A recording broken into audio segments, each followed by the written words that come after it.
संपूर्ण गांधी वाङ्मय। भूमिका। प्रस्तुत खंड में 1 अगस्त से 22 नवंबर 1925 तक की सामग्री आ जाती है। इस अवधि में गांधी जी ने बंगाल, बिहार, उत्तर प्रदेश और कच्छ का दौरा किया और अनेक परिषदों और सभाओं में भाषण दिए।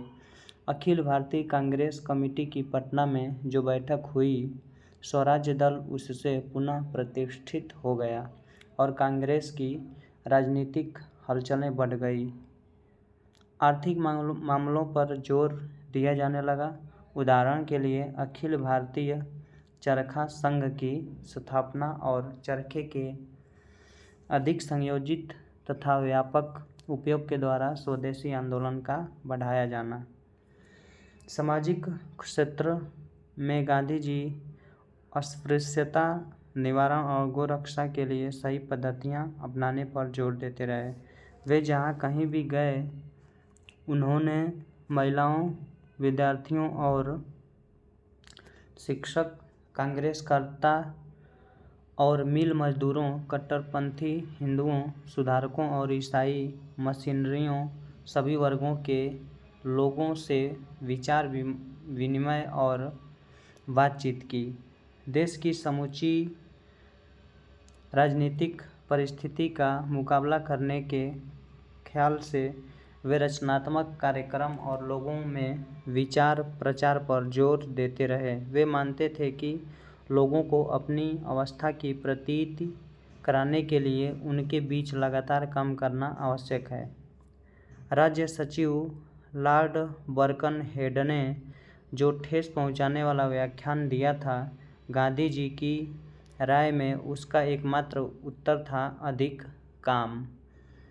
एकता सम्मेलन के बारे में भी उन्होंने यही कहा कि ज्यों ही मुझे लोगों में देश की वर्तमान ज़रूरतों के आगे अपने व्यक्तित्व या दलगत विचारों की परवाह न करने की एक आम प्रवृत्ति दिखाई देगी, त्यों ही मैं सबसे आगे बढ़कर ऐसा सम्मेलन बुलाऊंगा।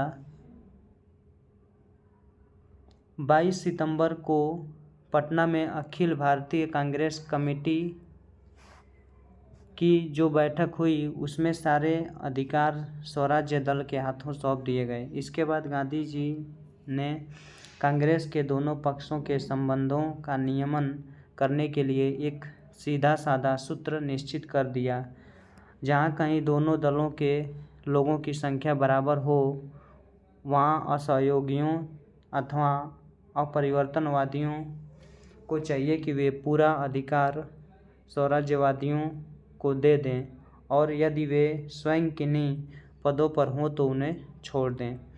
जहाँ अपरिवर्तनवादियों का भारी बहुमत हो, वहाँ वे स्वराज्यवादियों के काम में रुकावट न डालें और अपनी अंतरात्मा के अनुकूल जहाँ बन पड़े वहाँ उनकी सहायता करें। संविधान में मताधिकारों और अधिक व्यापक बनाना पटना बैठक का दूसरा महत्वपूर्ण परिवर्तन था। इसके कारण कांग्रेस में और अधिक लोगों का शामिल होना संभव हो गया। कांग्रेस अब अनिवार्य रूप से एक राजनीतिक संगठन बन गया, जिसे स्वराज्य दल के माध्यम से अपना काम करते रहना था।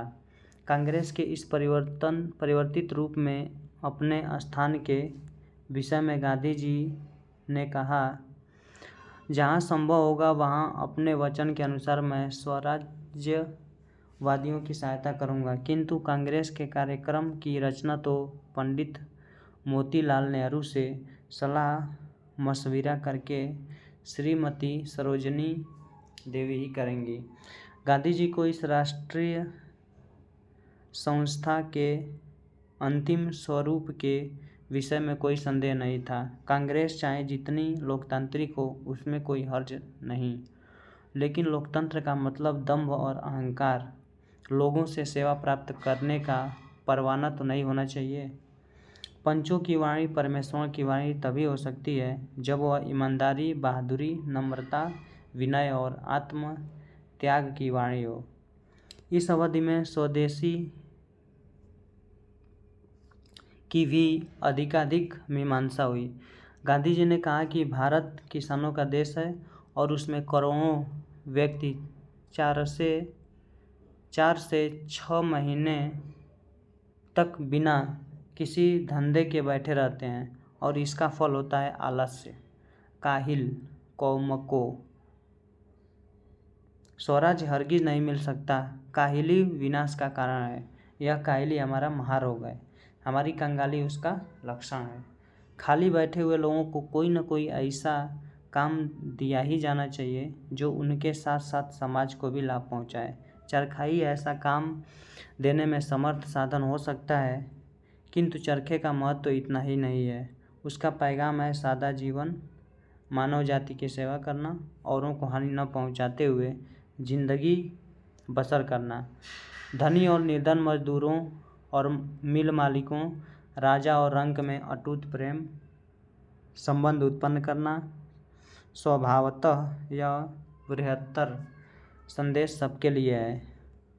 स्वदेशी की भावना में संकीर्ण देशभक्ति की कोई बात नहीं थी। गांधी जी ने कलकत्ते की एक सभा में विद्यार्थियों से कहा, स्वदेशी को जो कुछ पहले से मौजूद है उसे बचाकर रखने की वृत्ति ऐसी विवेक युक्ति है जो हमारे राष्ट्रीय जीवन में निहित सारी उत्तम चीज़ों को कायम रखेगी और साथ ही आधुनिक संसार में जो कुछ श्रेष्ठ है, पाश्चात्य सभ्यता में जो कुछ श्रेष्ठ है उसे भी ग्रहण करके अपने भीतर पचाती जाएगी, किंतु बेशक उसका छिछला अनुकरण नहीं करेगी। इस तरह हम आज जितने अच्छे हैं उत्तरोत्तर उससे अधिक अच्छे होते जाएंगे। जब श्री रविंद्रनाथ ठाकुर ने यंत्रों के विरोध और चरखे के समर्थन को लेकर के गांधी जी के दृष्टिकोण की आलोचना की, तो गांधी जी ने यंग इंडिया में अपने दृष्टिकोण को विस्तृत रूप से सामने रखा। 2 टूक आलोचनाएं पढ़कर तो मुझे खुशी होती है। मशीनों का अपना स्थान है और अब इन्होंने अपने पांव जमा लिए हैं, किंतु जिस हद तक मानवीय श्रम अनिवार्य है उस हद तक मशीनों को उस श्रम का स्थान नहीं लेने देना चाहिए। व्यक्तिगत ईर्ष्या संबंधी दोषारोपण के संबंध में गांधी जी ने कहा, जहां हमारे मतभेद बुनियादी नहीं हैं और ऐसे मतभेदों को मानने की मैंने कोशिश की है, वहां कवि गुरु की दलील में ऐसी कोई बात नहीं है जिसको स्वीकार करते हुए भी मैं चरखे के विषय में अपनी स्थिति कायम न रख सकूं। चरखे के संबंध में उन्होंने जिन बातों का मजाक उड़ाया है उनमें से बहुत सी तो ऐसी हैं जो मैंने कभी कही ही नहीं है। मैंने चरखे में जिन गुणों के होने का दावा किया है, कवि गुरु के प्रहार से उन गुणों की सच्चाई पर कोई आँच नहीं आई है। उन्होंने यह भी कहा कि कवि जानते हैं कि मैं उनका जो आदर करता हूँ वह हमारे मतभेदों के बावजूद है। पटना कांग्रेस की बैठक में जिस अखिल भारतीय चरखा संघ की स्थापना की गई थी उसका समर्थन करते हुए गांधी जी ने कहा कि संघ सेवाओं के लिए अधिकार के लिए नहीं, उनके लेखे इस प्रकार के संगठन में अधिकार अथवा नेता गिरी की स्पर्धा के लिए कोई गुंजाइश नहीं हो सकती। यात्राओं के दौरान गांधी जी के सामने सांप्रदायिक समस्या का उल्लेख भी बार बार किया जाता रहा। उन्होंने प्रायः यह भी सलाह दी कि इन दोनों बड़े समाजों को सर्वमान्य रचनात्मक कार्यक्रम में लगे रहकर एक दूसरे के समीप आना चाहिए और साथ ही उन्हें मस्जिद के सामने बाजा बजाने आदि विवादास्पद सिद्धांत संबंधी बातों में सिद्धांत को छोड़े बिना किसी हार्दिक समझौते पर पहुंचने की कोशिश करनी चाहिए। धर्म के प्रति गांधी जी की दृष्टि बराबर तर्कसम्मत और समाज के हित से ओतप्रोत रही। गोरक्षा के विषय में लिखते हुए उन्होंने कहा, मैं तो ऐसा मानता हूँ कि धर्म मात्र में आर्थिक, राजनीतिक इत्यादि विषयों का समावेश है। जो धर्म शुद्ध अर्थ का विरोधी है वह धर्म नहीं है, जो धर्म शुद्ध राजनीति का विरोधी है वह धर्म नहीं है। दूसरी ओर धर्म रहित अर्थ त्याज्य है। धर्म रहित राज्य सत्ता आसुरी है अर्थ आदि से अलग धर्म नाम की कोई वस्तु नहीं है। व्यक्ति अथवा समाज धर्म के सहारे जीवित रहता है और अधर्म से नष्ट हो जाता है। यदि गौ रक्षा शुद्ध अर्थ के विरोध में हो तो उसका त्याज्य किए बिना कोई चारा नहीं है। सच तो यह है कि उस स्थिति में हम यदि गौ रक्षा करना चाहेंगे तो भी वह असंभव सिद्ध होगी। अस्पृश्यता निवारण के विषय में उन्होंने यह समझ लिया कि केवल व्याख्यानबाजी से कुछ नहीं होगा। अगर प्रचार कार्य के पीछे पंचमों की स्थिति सुधारने के लिए ठोस काम का बल नहीं होगा तो प्रचार से कोई लाभ नहीं होगा। रांची में बोलते हुए उन्होंने कहा, इसी अस्पृश्यता ने भारतीयों को सारे संसार में अस्पृश्य बना दिया है। आपको इस अस्पृश्य भारतीयों की दशा देखनी हो तो दक्षिण अफ्रीका जाइए। आपको मालूम होगा कि अस्पृश्यता क्या चीज़ है। उन्हें इस बात का इत्मीनान था कि अस्पृश्यता जो रूप समाज में प्रचलित था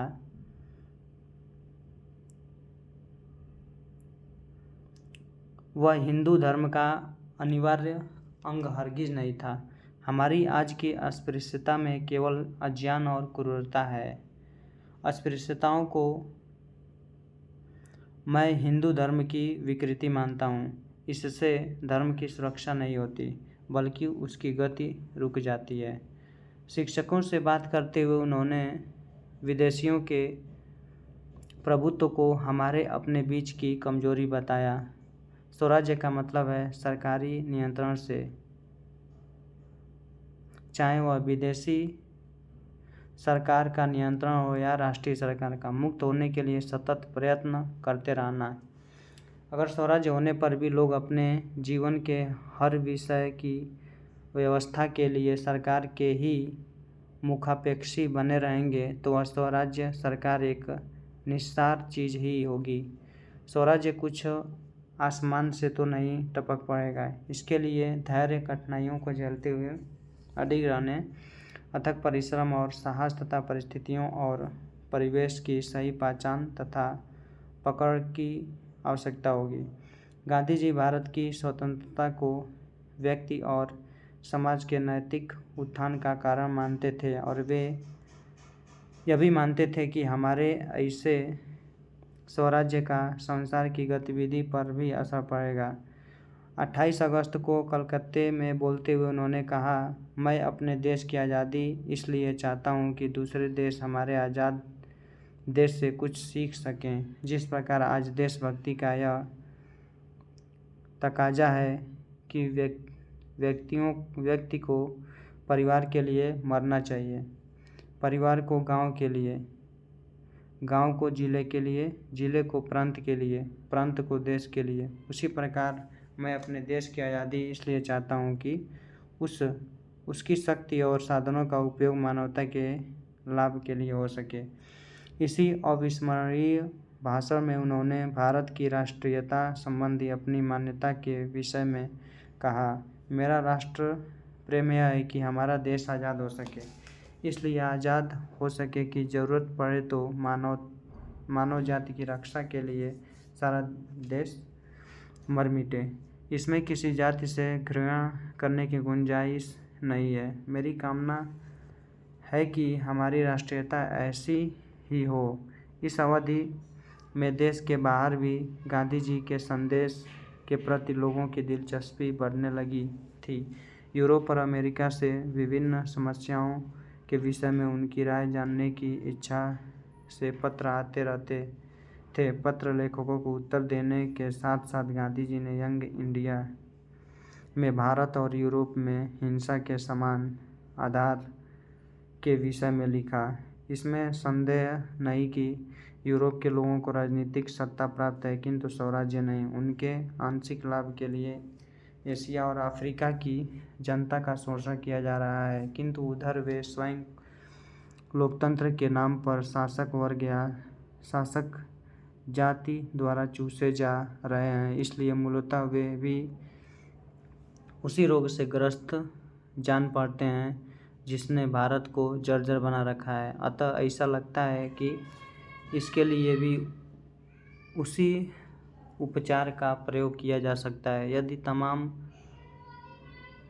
छद्म आवरणों को हटाकर देखा जाए तो स्पष्ट हो जाएगा कि यूरोप के जनसाधारण का शोषण भी हिंसा के बल पर ही होता है।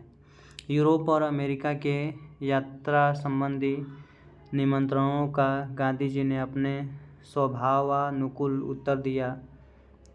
मेरी देशभक्ति में सामान्यतः सारी मानव जाति का हित समाविष्ट है, अतएव मेरी भारत सेवा में सारी मनुष्य जाति की सेवा का अंतर्भाव हो जाता है। यदि मुझे अमेरिका और यूरोप जाना ही हो तो अपने को शक्तिमान बनाकर जाना चाहिए, न कि अपनी कमजोरी की हालत में। मेरा मतलब देश की कमजोरी से है। अपनी शक्ति की सीमा की इसी प्रतीति के कारण ही उन्होंने डॉक्टर अंसारी की तार द्वारा की गई उस प्रार्थना को अस्वीकार कर दिया जिसमें उन्होंने दक्षिण सीरिया के मामलों को लेकर लीग ऑफ नेशंस के हस्तक्षेप की बात कही थी। उन्होंने 12/11/1925 को यंग इंडिया में लिखा, किसी निवेदन के पीछे जब तक नैतिक अथवा भौतिक बल न हो तब तक मैं निवेदन करना बेकार मानता हूँ। नैतिक बल निवेदकों के कुछ करने के संकल्प से निवेदन को सफल बनाने के लिए कुछ त्याग बलिदान करने के निश्चय से उत्पन्न होता है। यहाँ तक कि बच्चे भी इस प्राथमिक नियम को जानते हैं। अपनी बात मनवाने के लिए वे खाना पीना छोड़ देते हैं, रोते चिल्लाते हैं और शैतान बच्चे तो माँ अगर उनकी आग्रहपूर्ण मांगे पूरी न करे तो उसे मारने में भी नहीं हिचकते। जब तक हम लोग इस नियम को समझकर इस पर अमल करने के लिए तैयार नहीं हैं, तब तक किसी से थोथा निवेदन करने का परिणाम अधिक बुरा नहीं तो इतना तो होगा कि दुनिया कांग्रेस पर हंसेगी और हम पर भी। गांधी जी को अपनी सीमाओं की सम्यक प्रतीति थी। उन्होंने कहा, मैं तो सिर्फ सत्य का अन्वेषक हूँ। निस्संदेह मानवीय पूर्णता को प्राप्त करने के लिए प्रयत्नशील हूँ और निरंतर प्रयास करते रहने से हममें से हर एक व्यक्ति का इस पूर्णता को प्राप्त कर सकता है। उन्होंने यह भी कहा कि मैं अपने को किसी दल विशेष का नहीं मानता और न यही मानता हूँ कि मेरा कोई दल है। भले ही इसका कारण सिर्फ यही हो कि मैं देखता हूँ कि मेरा रुख और मेरी स्थिति अक्सर बदलती रहती है, वैसे मैं इन परिवर्तनों को अपना लगातार विकास ही मानता हूँ। वे अपने जीवन को हमेशा कार्य में लगे रहने के कारण आनंदमय मानते थे। उन दिनों जो घटनाएं हो रही थीं वे उन्हें निराशाजनक मानते थे। उन्होंने डॉक्टर अंसारी को लिखा, जहाँ तक नज़र जाती है वहाँ तक जो कुछ देखता हूँ उसको सोचकर मेरा मन दुख और क्लांति से भर उठता है, और जब मैं अपने अंतर के उस क्षीण स्वर को सुनता हूँ तो अपने चारों ओर प्रज्वलित ज्वाला के बावजूद आशान्वित होकर मुस्कुरा उठता हूँ। यही वह शक्ति थी जो उन्हें सदा बल देती रही।